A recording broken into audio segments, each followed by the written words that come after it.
Hello students, हमारे YouTube के channel पर आपका एक बार फिर से मोस्ट वेलकम है। आज हम आपके लिए लेकर के आए हैं क्लास 11th का मैथ। और क्लास 11th के मैथ के साथ साथ बेहद इंपॉर्टेंट टॉपिक है जो आपका पीछा कहीं छोड़ने वाली नहीं है। तो यस, आपने सही पहचाना, my name is Yogesh Singh. तो क्या आप 11th का मैथ पढ़ना चाहते हो बढ़िया से पढ़ना चाहते हो तो हमारे साथ आपको चलना पड़ेगा। सीरीज लंबी चलने वाली है क्योंकि, और छोटे छोटे पार्ट में हम पढ़ाएंगे आपको बिल्कुल हिंदी भाषा में, मज़ेदार लैंग्वेज में, और आपको समझ में भी आएगा और आप कहने को मजबूर हो जाओगे यस सर हमको समझ में सब कुछ आ गया आपका पढ़ाया हुआ। तो आज की टॉपिक हमारी बच्चों है मतलब 11th का चैप्टर 2 रिलेशन एंड फंक्शन, संबंध और फलन।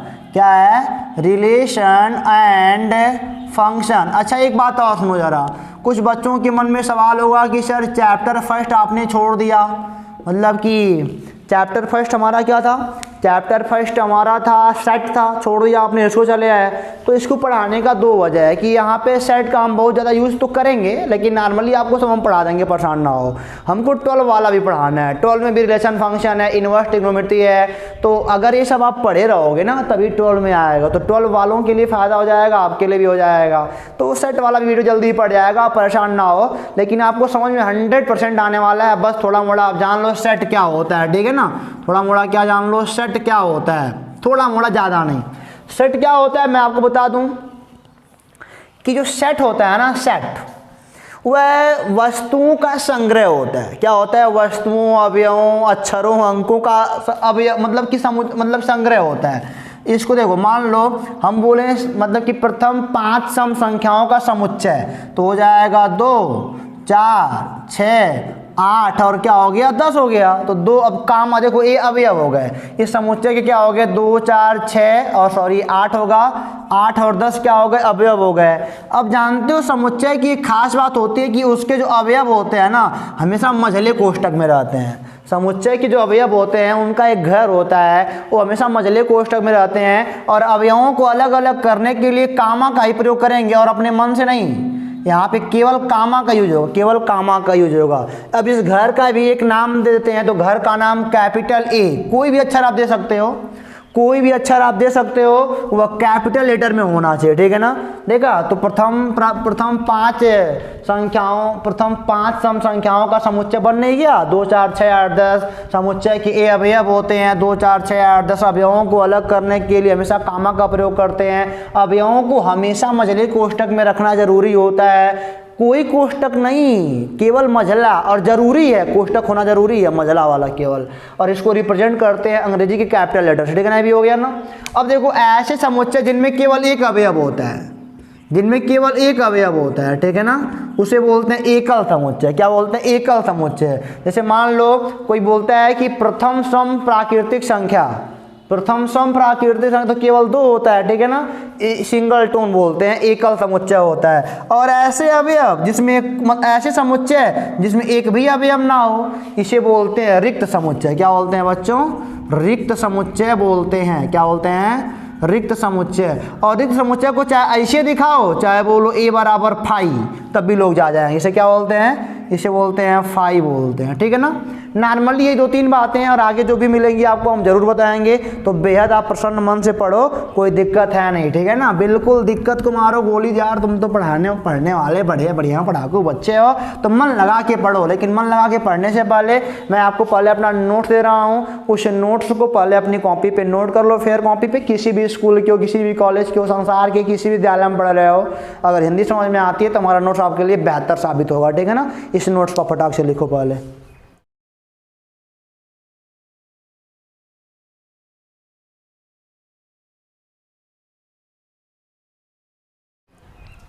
दो पेज का नोट्स आपके लिए है, ठीक है ना? तो इस नोट्स को उम्मीद करते हैं कि इस नोट को आपने अपने स्क्रीनशॉट ले लिया होगा या फिर आपने अपनी कॉपी पे नोट कर लिया होगा। और कभी कभी ऐसा होता है कि नोट्स सही से दिखता नहीं है, तो ऐसा मतलब कि पिक्चर क्वालिटी यानी कि वीडियो क्वालिटी के नाते होता है। तो यूट्यूब के कॉर्नर पे 3 बिंदु होते हैं, इंटरफेस होते हैं, दबाओगे क्वालिटी दिखेगी। क्वालिटी 240 पे होगी तो बढ़िया फिगर नहीं आएगा, उसको 360 या 480 पे कर लोगे तो फिगर बढ़िया आ जाएगा, ठीक है ना? स्क्रीनशॉट लो, पूरा कर दो मजा से 3D वाला पिक्चर, हाँ ठीक है ना? तो देखो सर HD वाला 3D तो दूसरा हो जाएगा। अब देखो, पहला हेडिंग आपका है समुच्चयों का कार्तीय गुणन। पहला हेडिंग क्या है? समुच्चयों का, जैसे आप संख्याओं का गुणा करते थे ना, लेकिन यहाँ पे क्या है, समुच्चयों का कार्तीय गुणन।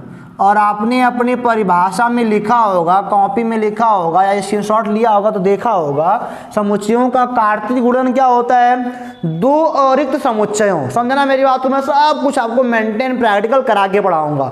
दो अरिक्त समुच्चय, चलो मान लिया हमारे पास क्या हो, दो अरिक्त समुच्चय हो हमारे पास क्या हो, दो रिक्त समुच्चय। चलो मान लिया एक हमारे पास P हो और एक क्या हो Q। अरिक्त माने क्या होता है कि मतलब कि उसमें कोई ना कोई एलिमेंट हो, ऐसा नहीं कि खाली जाए, ऐसा नहीं कि P बराबर खाली जाए, यह नहीं होना चाहिए। यहाँ जीरो होगा तभी एलिमेंट होगा, ध्यान देना, अगर यहाँ जीरो है तभी एक अवयव माना जाएगा, यहाँ कुछ नहीं होना चाहिए, या तो ऐसे या तो ऐसे। ए वाले एलिमेंट मतलब ए वाले समुच्चय हमारे पास ना हो, अरिक्त हो, यानी कि उसमें कोई ना कोई अवयव हो। हमने क्या बोला, दो अरिक्त समुच्चयों P व Q का कार्तीय गुणन। अगर हमारे पास मान लो एक समुच्चय P है जिसमें एलिमेंट A, B और C है, एलिमेंट कुछ भी हो सकता है, अंक, अक्षर, जिला, देश विदेश सब हो सकता है। और यहाँ पे मान लो M, N, O, एक समुच्चय P बराबर ABC और समुच्चय Q बराबर MNO, कितने भी एलिमेंट हो सकते हैं, उसका कोई वो नहीं है, खाली हम आपको दिखा रहे हैं। अब इनका अगर हमको निकालना है कार्तीय गुणन तो हमेशा इसको निकालेंगे P क्रॉस Q। क्या बोलते हैं, P गुणा नहीं बोलते हैं, P क्रॉस Q बोलते हैं, P गुणा नहीं बोलते हैं, क्या बोलते हैं, P क्रॉस Q बोलते हैं, ठीक है ना। P क्रॉस Q उन सभी क्रमित युग्मों का समुच्चय है जिनका प्रथम अवयव समुच्चय P तथा द्वितीय अवयव समुच्चय Q से क्या हो, संबंधित हो। अभी लाइन में समझ नहीं आया ना, कोई बात नहीं, देखो जरा, अब मान लो P क्रॉस Q निकालना है तो देखो ये अभी जो मतलब कि P भी समुच्चय था, Q भी समुच्चय है, तो जो इनका कार्तीय गुणन होगा ना, ये अभी क्या होगा, ये अभी एक समुच्चय होगा, ये अभी क्या होगा, समुच्चय होगा। और अगर समुच्चय है तो जाहिर सी बात है कि मझले कोष्ठक के अंदर रहेगा, समुच्चय है तो जाहिर सी बात है कहाँ रहेगा, मझले कोष्ठक के अंदर रहेगा। अब कैसे करना है, ध्यान देना, अगर मैं इसको लिख दूँ P को ऐसा कुछ मैं लिख दूँ, P जो है ना ये है A, ये है B और ये है C। अभी आपको पढ़ना है क्रमित युग्म, एक नया वर्ड आया है ना हमारे पास, क्रमित युग्म आया, ऑर्डर पेयर बोलते हैं उसको अंग्रेजी में, ठीक है ना। अभी दिखाते हैं उसको, ये हो गया Q, चलो ये हो गया MNO। अगर P क्रॉस Q लिखना है तो पहले आप छोटा वाला कोष्ठक बनाओ, एक मिलेगा M के साथ, A M के साथ पेयर बनाएगा, तो यहाँ पे क्या लिखा जाएगा, A, M, और A N के साथ पेयर बनाएगा, यहाँ पे क्या हो जाएगा, A, N, और A O के साथ पेयर बनाएगा तो हो जाएगा A, O। इनका काम खत्म। समुच्चय P का देखो, समुच्चय P वाला आगे है ना तो P वाले से मिलाएंगे, P का जो अवयवी है तीनों लोगों से मिलकर अपना A बना दिया, एक ऑर्डर पेयर, यानी कि इसे बोलते हैं क्रमित युग्म। अभी मैं इसको और एक्सप्लेन करता हूँ, इसे बोलते हैं क्रमित युग्म, ये अभी क्रमित युग्म, ये अभी क्रमित युग्म हो गया, ठीक है। अभी इतना में काम नहीं खत्म हुआ। अब B वाला M के पास जाएगा तो पाएगा BM, फिर B वाला N के पास जाएगा तो BN, और B वाला O के पास जाएगा तो BO पा जाएगा, ठीक है ना। अब देखो जरा, C वाला भी जाएगा, C वाला M बनाएगा, CM, CN, और क्या बन गया, CO। ये होता है बेटा कार्तीय गुणन, यह क्या होता है, कार्तीय गुणन होता है, ध्यान देना हमारी बात का, यही होता है कार्तीय गुणन होता है। तो आपको मैंने दिखाया ना। अब देखो ये सभी क्या है, 1 2 3 4 5 6 7 8 9, इसे बोलते हैं क्रमित युग्म बोलते हैं, ठीक है ना, क्रमित युग्म बोलते हैं, यही सब क्या होते हैं, क्रमित युग्म होते हैं, ठीक है ना। अब देखो जरा, युग्म मतलब जोड़ा होता है, दो दो का होता है ना। अब देखो आपने और आगे क्या लिखा है, हाँ मतलब कि समुच्चय P का तथा द्वितीय अवयव समुच्चय Q से संबंधित होता है। और इसमें जो भी देखो ऑर्डर पेयर पहला, दूसरा, तीसरा, चौथा, आगे जो भी है ऑर्डर, प्रत्येक ऑर्डर पेयर में दो एलिमेंट हैं, प्रत्येक ऑर्डर पेयर में यानी कि प्रत्येक क्रमित युग्म में दो दो एलिमेंट हैं। पहला वाला एलिमेंट समुच्चय P से मिलेगा और दूसरा वाला एलिमेंट समुच्चय Q का होगा। पहला वाला एलिमेंट P का, दूसरा वाला Q का। ये ध्यान देना, हमेशा इस बात को ध्यान देना कि ऑर्डर पेयर में पहला वाला एलिमेंट पहले वाले समुच्चय से मिलेगा और दूसरा वाला एलिमेंट दूसरे वाले से मिलेगा।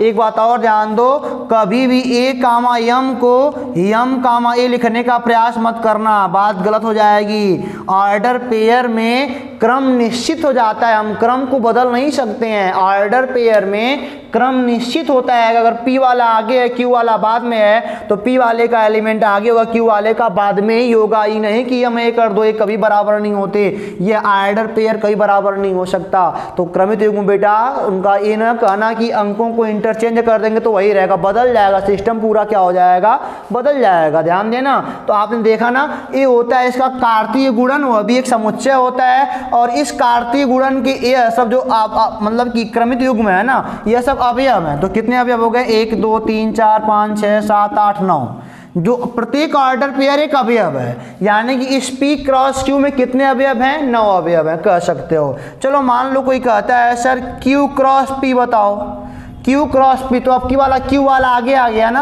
और P वाला बाद में आया। तो अब मतलब कि ध्यान देना, अब यहाँ पे ऐसे बना लो, नहीं तो आपको समझ में आ रहा होगा।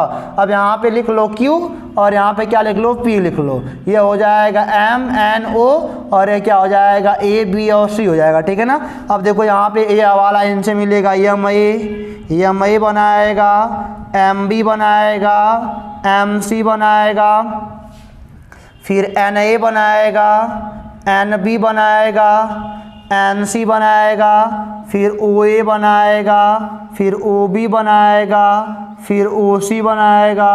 समझ गया ना हमारी बात को। तो ऐसे बनता है। देखो यहाँ पे सब उल्टा हो गया, यानी कि इसमें कह सकते हो प्रत्येक क्रमित युग्म का पहला अवयव समुच्चय Q से बिलोंग करेगा और P का पहला अवयव मतलब कि प्रत्येक क्रमित युग्म का दूसरा अवयव P से बिलोंग करेगा। A B C सब P वाले हैं, ठीक है ना। तो ऑर्डर पेयर आपको यानी कि क्रमित युग्म आपको समझ में आ गया, और मतलब कि दो समुच्चयों का कार्तीय गुणा भी आपको क्या हो गया, समझ में आ गया, ठीक है ना। दोनों बातें आपकी समझ में आ गई। तो बेटा चलते थोड़ा सा आगे, NCERT के लैंग्वेज में क्या होता है, चलो इसको मिटा दो बेटा ना, बढ़िया से समझिए ना। अब कार्तीय गुणन निकाल लोगे ना किसी का भी, और कार्तीय गुणन अगर निकाल लोगे तो मैं आपको दे रहा हूँ एक प्रैक्टिस वर्क, आप उसको करिएगा, ठीक है ना। एक प्रैक्टिस वर्क मैं आपको दे रहा हूँ, आप उसको ध्यानपूर्वक मन लगा के अच्छे ढंग से करिएगा। एक प्रैक्टिस वर्क क्या है, और हमारे कमेंट बॉक्स में कम से कम एक का आंसर दे देना, एक के मैं देवे करूँगा। ये मान लो कोई A बराबर हमारे पास हो 1, 2, 3 और B बराबर चलो मान लिया हमारे पास हो 6, 7, 8, तो बताना है A क्रॉस B क्या आएगा, ठीक है ना। चलो हो गया ना। ध्यान देना, छोटा वाला कोष्ठक यूज करेंगे ऑर्डर पेयर वाले में, तो यह भी हो गया।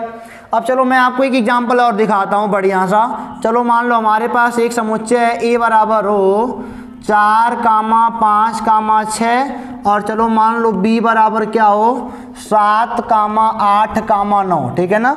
एक मिनट थोड़ा मैं इनको इंक पिला दूँ। तो दोनों ले लिया, वही सवाल हालांकि किया, लेकिन आपके प्रैक्टिस के लिए मुझे तो देना पड़ेगा कुछ ना कुछ ना। तो इसको देखो ज़रा, मैं आपको क्या बताना चाह रहा हूँ, समझ में आ रहा है ना। बुरा तो करने है ये, कोई दिक्कत नहीं है यार, कोई दिक्कत नहीं है, आपको भी कोई दिक्कत नहीं है। मझले कोष्ठक को मत भूलना, बस उसका घर होता है वही बढ़िया वाला। अब देखो अगर A क्रॉस B कोई पूछता है ना, तो आप लोग फटाक से निकालोगे, क्या ऐसे निकाल दोगे, 4, 7, 4, 8, 4, 9, यानी कि 4, 7 नहीं आता तो बगल में डिब्बा बना लो, 4, 8 और क्या बन जाएगा 4, 9, या और बनेगा 5, 7, पहला वाला तीनों से मिल गया, दूसरा वाला तीनों से मिलेगा, 5, 7, 5, 8 और क्या हो जाएगा 5, 9 और फिर 6, 7, 6, 8 और क्या बन जाएगा 6, 9। ये गुणा हो गया ना। NCERT कहती है अगर आप A क्रॉस B निकाल रहे हो तो ऐसे इनको निकालो। A को हमेशा आप पकड़िए X वाले अक्ष पर, कहाँ पकड़िए X वाले अक्ष पर, और B को कहाँ पकड़िए Y वाले अक्ष पर। यानी कि A को पकड़ोगे तो आएगा 4, 5, 6, यहीं कहीं मिलेगा 4, 5, 6, और B को पकड़ोगे यहाँ पे 7, यहाँ पे 8 और यहाँ पे क्या है 9 है, ठीक है ना। A वाला B वाला होता है और ये वाला होता है A वाला। अब कहता है कि इनको खड़ा खड़ा ऐसे करो, ऐसे करो और ऐसे करो, ठीक है ना। इनको ऐसे करो, ऐसे करो, ऐसे करो। तो देखो अब इन अच्छों को भुला जाओ, अच्छों को मत याद करना, कभी भी अच्छों को मत याद करना। खैर अभी इनको लिख लो पहले। अब ये अब देखो यहाँ पे कटा, यहाँ पे कटा, यहाँ पे कटा, अच्छों को छोड़कर यहाँ पे कटा, यहाँ पे कटा, यहाँ पे कटा, यहाँ पे कटा, यहाँ पे कटा, यहाँ पे कटा। तो बताओ ये वाला पॉइंट क्या है बच्चों, x पे 4 y पे 7, यानी कि 4, 7।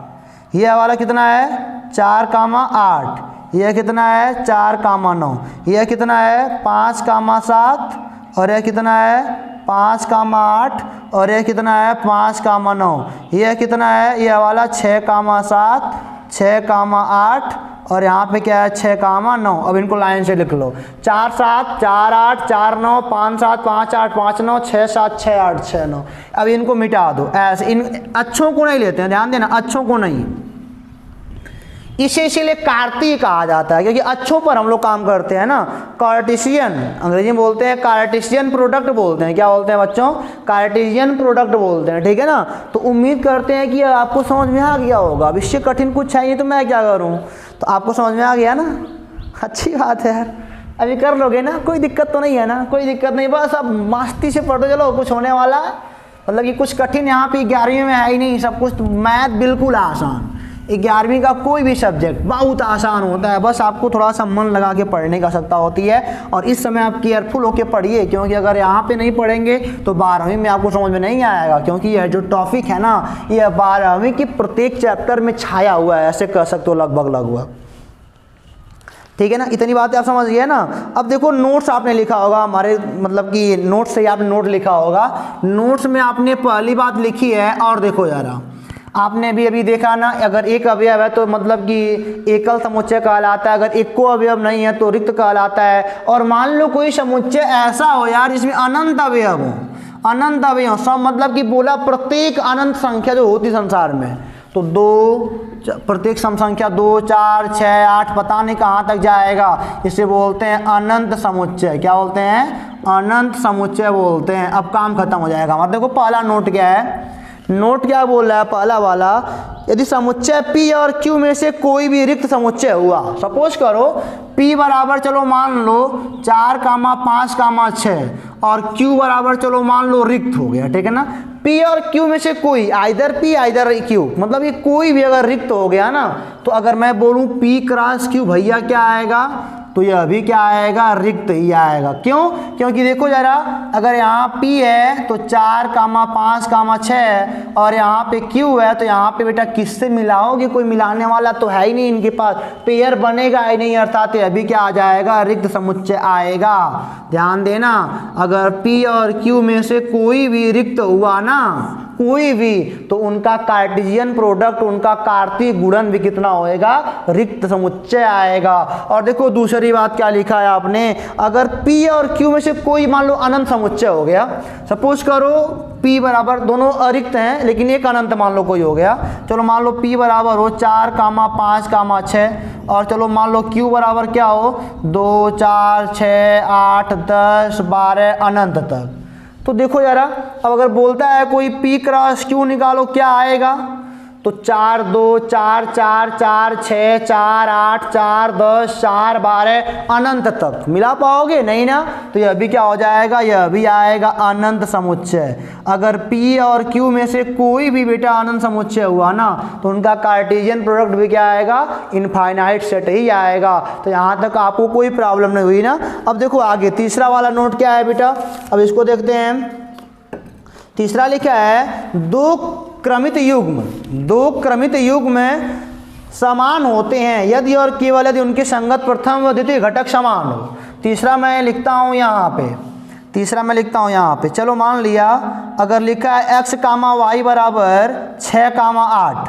अब देखो यह भी एक ऑर्डर पेयर है, क्रमित युग्म है, और यह भी क्या है, एक ऑर्डर पेयर है, क्रमित युग्म है। तो यहाँ पे अगर बराबर लगा हुआ तो आप कोर्स कह सकते हो x का मान 6 होगा और y का मान क्या होगा, 8 होगा। अगर इनकी संगत अभी पहला वाला पहले के बराबर है, दूसरा वाला दूसरे के बराबर है, तो हम बोलते हैं कि जो क्रमित युग्म है आपस में क्या है, समान है, ठीक है ना। तो अब देखो चौथा नंबर क्या कहता है, चौथा नंबर कह रहा है यदि P में यम अवयव बोल रहा है, सपोज करो यार 1 मिनट के लिए इसको मैं मिटा के एग्जाम्पल लिखता हूँ, पहले इसको देखो जरा, घबराने का बिल्कुल नहीं, शांति से पढ़ने का। अब अंतिम पे हो तुम लोग, अंतिम पे, आज के अंतिम वाले टॉपिक पे हो। छोटा सा वीडियो आपके लिए काफ़ी हेल्पफुल, ठीक है ना। अब देखो जरा क्या मैंने बोला, चलो मान लो P बराबर चलो मान लिया 4 6 8 हो और Q बराबर चलो मान लिया 3 5 7 हो। ऐसा नहीं कि अब नहीं मिलते हैं, मिल भी सकते हैं, यहाँ भी 4 हो सकता है, यहाँ भी 4 हो सकता है। तो तो P क्रॉस Q कितना आएगा? तो बोलोगे सर 4,4, 4,5, 4,7, फिर 6,4, फिर 6,5, फिर 6,7, फिर 8,4। ध्यान देना P वाला आगे है तो P वाले का प्रत्येक अवयव ऑर्डर पेयर में पहले वाले स्थान पे रहेगा। 8,4, फिर 8,5, फिर 8,7 है। अब बताओ यहाँ पे कितने अवयव हैं? 1 2 3 4 5 6 7 8 9। एक अवयव, दो अवयव, तीन अवयव, चार अवयव, पांच अवयव, 6 7 8 और हो गया 9 अवयव। ठीक है ना। अब बोल रहा है क्या, यदि P में मान लो m अवयव है, चलो P में कितने अवयव हैं मान लिया m अवयव हैं, और Q में चलो मान लो n एलिमेंट है। P में हमारे पास 3 एलिमेंट हैं, Q में कितने हैं? 3 एलिमेंट हैं। तो बोल रहा है ना कि P क्रॉस Q में 9 यानी कि m n एलिमेंट होंगे। अगर P में 3 एलिमेंट है, Q में 3 एलिमेंट है, तो P क्रॉस Q में 3 गुणे 3 कितना होगा? 9 एलिमेंट होगा, जो कि यहाँ पे है। अगर मान लो यहाँ पे 3 यहाँ पे 2 हो तो यहाँ पे 6 एलिमेंट आएगा। लॉजिक है, समझ में आपको आ रहा होगा। यानी कि बोलोगे number of P cross Q, इसे बोलते हैं, सुन लो, number of P cross Q, यानी कि P क्रॉस Q में अवयवों की संख्या बराबर number of P multiply by number of Q। यानी कि नंबर ऑफ एलिमेंट P में 3 और Q में भी 3। यहाँ पे देखो, यहाँ n लगने का मतलब कि संख्याओं की जिक्र हो रही है, तो 3 3 9 होगा। यह भी आप नोट कर लो। अब अंतिम वाले पे आते हैं, 5वें वाले पे। अब देखो, अब तक तो आपने पढ़ा ऑर्डर पेयर पढ़ा। अब तक आपने क्या पढ़ा? ऑर्डर पेयर, जिसे आपने हिंदी में बोला क्रमित युग्म बोला। क्या बोला बच्चों आपने? क्रमित युग्म बोला। लेकिन अब हम पढ़ेंगे ऑर्डर ट्रिपलेट। अब क्या पढ़ेंगे? ऑर्डर ट्रिपलेट पढ़ेंगे। इसे बोलते हैं क्रमित त्रिक बोलते हैं। अच्छा, क्रमित युग्म में क्या था? 2 लोग थे, A, B था। और क्रमित त्रिक में क्या होगा? यहाँ पे 3 लोग होंगे, A, B, C। अच्छा, आपने जस्ट इसके पीछे यह चीज़ लिखा होगा अभी P क्रॉस Q बराबर, मैं वहाँ पे समझाना भूल गया, P क्रॉस Q बराबर यहाँ पे लिखा होगा PQ such that P is element of P and Q is element of Q। ध्यान दीजिएगा मेरी बात का। इसको बोलते हैं सच दैट। क्या बोलते हैं? सच दैट, यानी कि इस प्रकार है कि। हिंदी में क्या बोलते हैं? इस प्रकार है कि। और इसको बोलते हैं इज एलिमेंट ऑफ। क्या बोलते हैं इसको बच्चों? Is element of. ये जो साइन है ई बना के बीच में फैसे, मतलब ई टाइप होता है, इज एलिमेंट। यानी कि देखो जरा, यहाँ पे अगर मैंने लिखा है P is element of capital P, P और Q क्या है? यह एक ऑर्डर पेयर है। PQ क्या बना रहा है? एक क्रमित युग्म बना रहा है, जहाँ पे जो छोटा वाला P है ना, वह कैपिटल P का एक अवयव है, और जो छोटा वाला Q है ना, वह Q का अवयव। देखो जरा, P is element of capital P, यानी कि P अवयव है कैपिटल P का। Q is element of capital Q, यानी Q अवयव है कैपिटल Q का। यह ऑर्डर पेयर है, 2 समुच्चयों से बनाया गया। अब देखो, ऑर्डर ट्रिपलेट क्या होता है? A B C यहाँ पे लिखा है, यानी कि हमारे पास यहाँ पे कोई न कोई 3 समुच्चय होंगे। कह सकते हो A होगा, A cross B cross C होगा हमारे पास। क्या होने वाला है? हालांकि ये हमारे बुक में कहीं इस सवाल आने वाले हैं नहीं, A cross B cross C वाले पे सवाल बिल्कुल नहीं बनने वाला है। सवाल बनेगा इस पे बनेगा, यानी कि जब 3 अवयवों के मतलब कि ग्रुप बन जाएंगे ना, उसे बोलते हैं ऑर्डर ट्रिपलेट। चलो मान लिया आपको दिया है A बराबर दिया है A, B, तो कह रहा है कि आप बताओ A क्रॉस A क्या होगा? A क्रॉस A क्या होगा? तो इसको निकालने के लिए ना सॉल्यूशन करते हैं बच्चों। अब देखो जरा, A हो जाएगा, पहले निकालो A क्रॉस A निकाल लो। पहले A क्रॉस A निकालोगे तो मतलब कि A में 2 अवयव हैं, तो A क्रॉस A में कितने अवयव होंगे? 2 दूनी 4 अवयव होने चाहिए। अब देखो जरा, बना लो ऐसे, अगर नहीं समझ में आ रहा है तो A बना लो, यहाँ भी A B है और यहाँ भी क्या A B है, तो A बनेगा। क्या बनेगा? A बनेगा और A B बनेगा, और देखो बनेगा B A, और क्या बनेगा? B B बनेगा। देखो BA और AB अलग अलग है भाई, ध्यान देना। ऑर्डर का मतलब कि मायने रख रहा है ऑर्डर यहाँ पे, तो समझ गया ना। A हो गया हमारा, A क्रॉस A हो गया, 4 अवयव निकल गए। लेकिन हमको निकालना क्या है? A क्रॉस A और क्रॉस ए, अब इनके साथ निकालो एक बार, यानी कि अब यहाँ पे बनाओ एक ठो ए क्रॉस ए बनाओ और ए क्रॉस ए को हमको मिलाना ए से। यहाँ पे 4 एलिमेंट हैं, ए कामा बी, बी कामा ए, और यहाँ पे क्या आएगा ए कामा बी, और यहाँ ए वाले में क्या है, केवल ए और बी है। अब ये हवाला इनसे मिलेगा और इनसे भी मिलेगा, यानी कि ये आएगा, देखो 3 3 हो गए ना, अब ए कामा ए और हो जाएगा ए कामा बी, और ए बी बी, ए कितना आएगा ए बी ए, और ये आएगा ए बी बी, और ये कितना आएगा, ये भी हो गया ए बी ए बी, ये कितना आएगा बी ए और बी ए बी, और ये कितना आएगा ए बी बी ए, और कितना आएगा ए बी बी। समझ गया ना? देखा, अब इसे बोलते हैं ऑर्डर ट्रिपलेट। अगर 3 लोग हो जाएंगे ना, ए सवाल आएंगे आपके पास, अगर ए बी सी होता तब भी हम कर लेते हैं आराम से। इसे बोलते हैं क्रमित त्रिक बोलते हैं, ऑर्डर ट्रिपलेट बोलते हैं, ठीक है ना? जिसमें से अगर ए बी सी होता तो पहला वाला अवयव ए से बिलोंग करता, दूसरा वाला अवयव बी से बिलोंग करता, तीसरा वाला अवयव सी से बिलोंग करता, ठीक है ना? समझ गया? अच्छा देखो यार, ए इसमें कितने एलिमेंट हैं, 1 2 3 4 5 6 7 8 एलिमेंट है ना? तो देखो number of A cross A, cross बोलना, मल्टीप्लाई मत बोलना, तो हो जाएगा number of A multiply by number of A multiply by number of A, यानी कि 2 गुणे 2 8 अवयव आने चाहिए, 1 2 3 4 5 6 7 8। प्रत्येक ऑर्डर पेयर एक अवयव बन जा रहा है यहाँ पे, ठीक है ना? ऑर्डर ट्रिपलेट है, ऑर्डर पेयर। तो अगर मान लो ए वाले में 3 होता, बी वाले में 4 होता, सी वाले में 2 होता, 3 4 2 एलिमेंट होते, तो ए क्रॉस बी क्रॉस सी में कितना आता, 3 चौक के 12 दूनी 24 एलिमेंट आते, है ना? तो उम्मीद करते हैं कि हमारी बातें आपको सारी समझ में आई होंगी। तो फिर मिलेंगे आपसे अगले वीडियो में। लेकिन आपसे एक बात मैं कह दूं, अगर आपके पास बुक है तो नॉर्मली सवाल एग्जाम्पल तो बड़े आराम से लगा सकते हो, और जैसे से मैं ऐसे ही आगे बढ़ूंगा और आपको प्योर बढ़िया भाषा में समझाऊंगा और आपको समझ में भी आएगा, कोई दिक्कत आपको होने वाला बिल्कुल नहीं है। और थोड़े मोड़े लैंग्वेज का फ़र्क है, तो भी नए हो तो थोड़ी मोड़ी दिक्कतें क्रिएट होती हैं, तो थोड़ी मोड़ी होने दो ना, उसको पढ़ते चलो शांति से, और जो भी आगे आएगा। तो यहाँ पे समझो ना, पी कामा क्यू इस प्रकार है कि, यानी जो ऑर्डर पेयर इस प्रकार है कि जो पी इसका एलिमेंट है वो पी से बिलोंग करता है, और जो क्यू एलिमेंट है क्यू से बिलोंग करता है। पहला वाला एलिमेंट पहले समुच्चय से, दूसरा एलिमेंट दूसरे समुच्चय से बिलोंग करता है। यार खत्म हो गई बात हमारी। तो अगर हमारा समझाया आपको समझ में आया हो तो कमेंट बॉक्स में फटाक से लिख दो, और अगर ना आया हो तो भी लिख दो, कोई दिक्कत नहीं है। तो फिर मिलेंगे बच्चों आपसे अगले वीडियो में। आप पढ़ते रहो, मुस्कुराते रहो, और मुस्कुराते एक बार मुस्कुरा के जाओ, ठीक है ना? और फिर मिलेंगे तब तक के लिए ऑल द बेस्ट।